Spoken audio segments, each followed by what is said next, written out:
ஓம் சரணாகத தீனார்த்த பரித்ராண பராயணே சர்வசியார்த்திகரே தேவி நாராயணி நமோஸ்துதே. வணக்கம் நேர்களே, இது மகாலட்சுமி ஜோதிடம் வழங்கும் காலச்சக்கரம். உங்கள் அன்பு ஜோதிடர் ஸ்ரீராம்ஜி பேசுகிறேன். அனைவரும் நலமுடன் இருக்கிறீர்களா? நன்றாகத்தான் இருப்பீர்கள், நன்றாக இருக்க வேண்டும். இன்றைய காணொளியில் நாம் காண இருப்பது சந்திர தசையும் ராஜயோகமும். இதுதான் தலைப்பு. ஜோதிட சாஸ்திரத்தில் இன்றியமையாத ஒரு கிரகம் அப்படின்னா அது சந்திரன். சூரியனை தகப்பன் அப்படின்னு நம்ம வர்ணிக்கும் போது சந்திரனை தாய் அப்படின்னு எடுத்துக்கலாம். உங்கள் ஜாதகத்தில் சந்திரன் லக்ன சுபராகவோ அல்லது லக்ன பாவியாகவோ வரலாம். ஆனால் ஒரு தாய் என்கின்ற நிலையில் எந்த ஒரு ராசியையும் தனக்கு பகை இல்லாத வீடாகவே கருதும் குணம் சந்திரனுக்கு உண்டு. சந்திரனுக்கு உச்ச வீடு நீச்ச வீடெல்லாம் இருக்குது அப்படின்னாலும் கூட எந்த இடத்திலும் கடுமையான பகைவர் அப்படின்னு அவர் செயல்படுறதே இல்லை. சனி பகவானுடைய லக்னங்களான மகர கும்ப லக்னங்களில் கூட கும்ப லக்னத்துக்கு கொஞ்சம் மாறுபாடான இயல்புகளை தரக்கூடியவராக இருந்தாலும் அங்கேயும் கடுமையான உழைப்பை வெளிப்படுத்தி நல்ல கடன்களை ஏற்படுத்தி வாழ்க்கையில் முன்னேற்றத்தை ஒரு மாதிரி சூட்சுமமாக கொடுக்கக்கூடிய தகுதி கொண்டவர் தான் சந்திரன். சந்திரன் இரட்டை நிலைகளில் நம்ம கணக்கிடலாம். ஒன்று, அவர் வளர்பிறையில் இருக்கும்போது ஒரு மாதிரியாகவும் தேய்பிறையில் இருக்கும்போது வேறு மாதிரியாகவும் செயல்படுவார். இயற்கை சுபர்கள் வரிசையில் வரக்கூடிய கிரகம் சந்திரன்கிறதுனால கேந்திரங்களுக்கு அதிபதியாக சந்திரன் வரும்போது அவர் வளர்பிறையில் இல்லாமல் இருக்கிறது நல்லது. உதாரணமாக சரலக்னங்கள் அப்படின்னு சொல்லக்கூடிய 4 லக்னங்களுக்கும் அவர் கேந்திராதிபதியாக வருவார். மேச லக்னத்துக்கு 4வது கேந்திரத்திற்கும், கடக லக்னத்துக்கு லக்ன கேந்திரத்துக்கும், துலா லக்னத்திற்கு 10வது கேந்திரத்திற்கும், மகர லக்னத்திற்கு 7வது கேந்திரத்துக்கும் அவரே அதிபதியாக வருவார். இதில் கடக லக்னங்கிறது அவங்களோட லக்னங்கிறனால அங்கே திரிகோணாதிபதி அவர் தான், கேந்திராதிபதி அவர் தாங்கிறனால அங்கே பிரச்சனை இல்லை. மேச லக்னம் அவருடைய அதிநட்பு லக்னம்.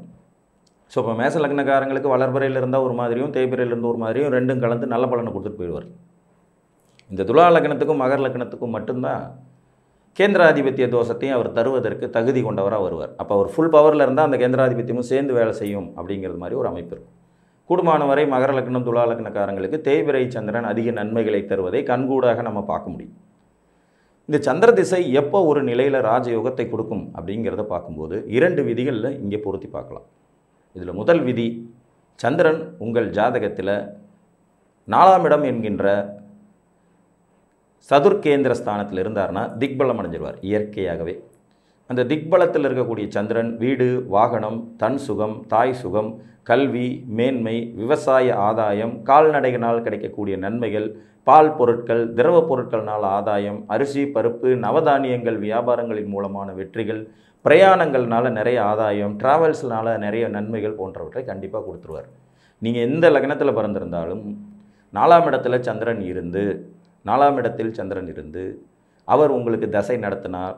அவர் கடுமையான கிரகண தோஷம் சனியோடு ரொம்ப க்ளோஸாக சேர்ந்து புணர்வு தோஷம் பெறாத நிலையில், அதாவது ராகு கேது சனி இந்த 3 பேரோட மட்டும் க்ளோஸாக 5 டிகிரிக்குள்ளே சம்மந்தப்படாத நிலையில் அவர் இருந்தார்னா கண்டிப்பாக தனது தசையில் ஒரு தாயை போல் அரவணைத்து உங்களை ஒரு நல்ல ஒரு பொசிஷனுக்கு நிச்சயமாக கொண்டுட்டு போவார். புரியுதுங்களா? நீங்கள் எந்த லக்னத்தில் பிறந்திருந்தாலும் சரி. கும்ப லக்னம் ஈவன் 4ஆம் இடத்துல சந்திரன் எப்படி இருப்பார்னு பாருங்களேன். உச்சம். 6ஆம் அதிபதி 4இல் உச்சம். குடும்ப பிரச்சனைகள், உடல் நலக்கோளாறுகள் சிலவற்றை கொடுத்தாலும் கூட வாழ்க்கையில் கடன் மூலமாகவே முன்னேறி அடுத்த கட்டத்துக்கு நகர்றது, எதிரின் மூலமாகவே முன்னேறி அதனால் எதிர்ப்புனாலேயே வெற்றி பெறதுங்கிற அந்த நல்ல பலனையும் கொடுக்காமல் விட மாட்டார். இது ஒரு முதல் விதி.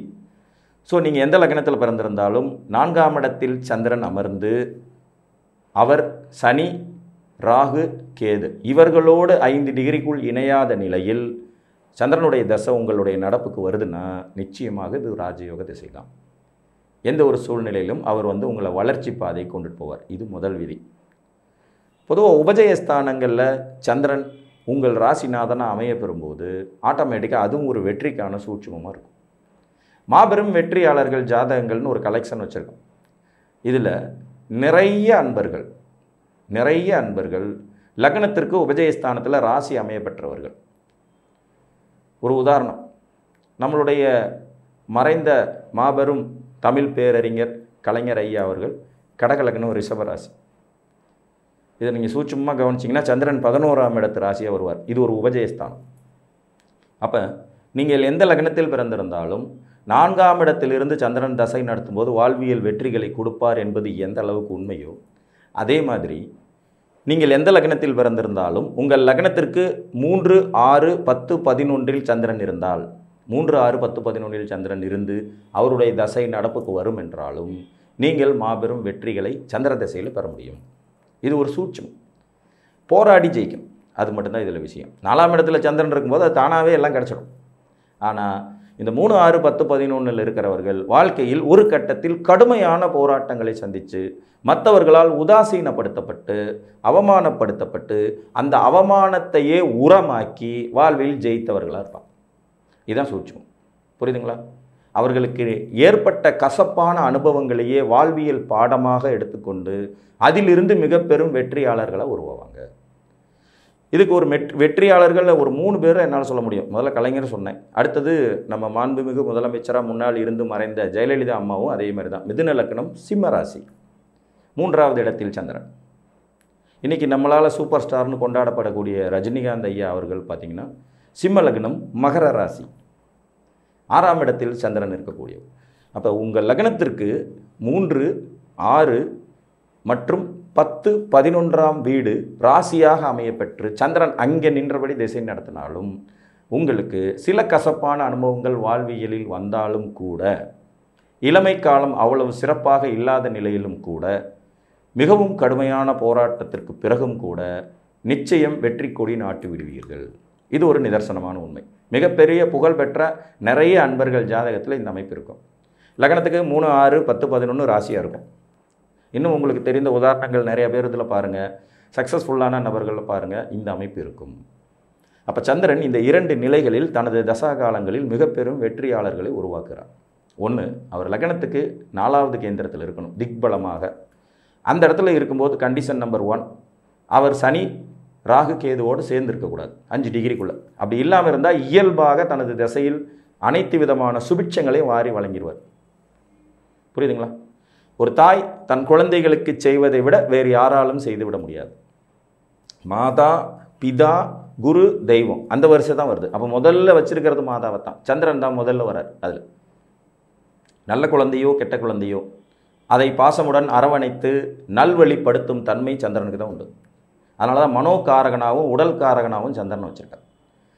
ஸோ 4ஆம் இடத்துல உங்களுக்கு இருந்தால் இந்த விதி ஏற்படும். அது தவிர உங்கள் லக்னத்திற்கு 3, 6, 10, 11 உங்கள் ராசியாக அமைய பெற்றுவிட்டால் வாழ்க்கையில் நிறைய இழப்புகளை சந்திப்பீங்க, மறுக்க முடியாது. கஷ்டங்கள் இருக்கும், கவலைகள் இருக்கும், துன்பங்கள் இருக்கும், அசிங்கம் இருக்கும், உங்களுக்கான அங்கீகாரம் கிடைக்காது. நல்லா போயிட்டுருக்க லைஃப்பில் திடீர்னு திடுக்கிடும் திருப்பங்களை எல்லாம் சந்திச்சிருப்பீங்க. ஆனாலும் இறுதி வெற்றியாளர் நீங்கள் தான். இறுதி வெற்றியாளர் நீங்கள் தான். புரியுதுங்களா? அந்த வெற்றி ஸ்தானம் என்று சொல்லக்கூடிய உபஜயஸ்தானத்தில் சந்திரன் அமைய பெற்றவர்களுக்கும் அதோட தசா காலங்கள் புத்தி காலங்கள் வந்ததுன்னா புதிய புதிய யுக்திகள், புதிய புதிய நுணுக்கங்கள், புதிய புதிய பயிற்சிகள், தன்னுடைய வாழ்வியல் அனுபவங்கள் இவற்றின் மூலமாக மாபெரும் வெற்றிகளை சுவைத்து விடுவார்கள். இதுவும் ஒரு சூட்சம்.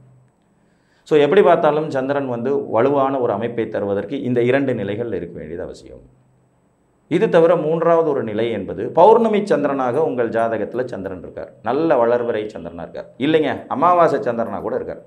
பௌர்ணமி சந்திரனாக இருப்பது நேச்சுரலாகவே ஒரு சிறப்பு. அமாவாசை சந்திரனாக இருந்தால் அது மேசத்தில், ரிஷபத்தில், கடகத்தில், சிம்மத்தில் அந்த அமாவாசை சேர்ந்திருந்தால் அதுவும் சிறப்பு. சந்திரன் மேசத்தில் சூரியன் சந்திரன் சேர்ந்திருக்காங்க. இங்கே சூரியன் உச்சம், சந்திரன் அமாவாசை. ரிஷபத்தில் சேர்ந்திருக்காங்க, சந்திரன் உச்சம். கடகத்தில் சேர்ந்திருக்காங்க, சந்திரன் ஆட்சி. சிம்மத்தில் சேர்ந்திருக்காங்க, சூரியன் ஆட்சி. இந்த 4 அமாவாசைகளில் ஏதாவது ஒன்றாக இருந்தாலும் சந்திரதசை காலத்தில் வாழ்வியலில் நல்ல வளர்ச்சி, முன்னேற்றம், பொருளாதார வெற்றி, ஜெயங்களை நீங்கள் பெற முடியும். புரிஞ்சுங்களா? ஸோ இந்த 3 விதியில் ஏதாவது ஒரு அமைப்பில் சந்திரன் உங்களுக்கு இருக்காரான்னு பாருங்கள்.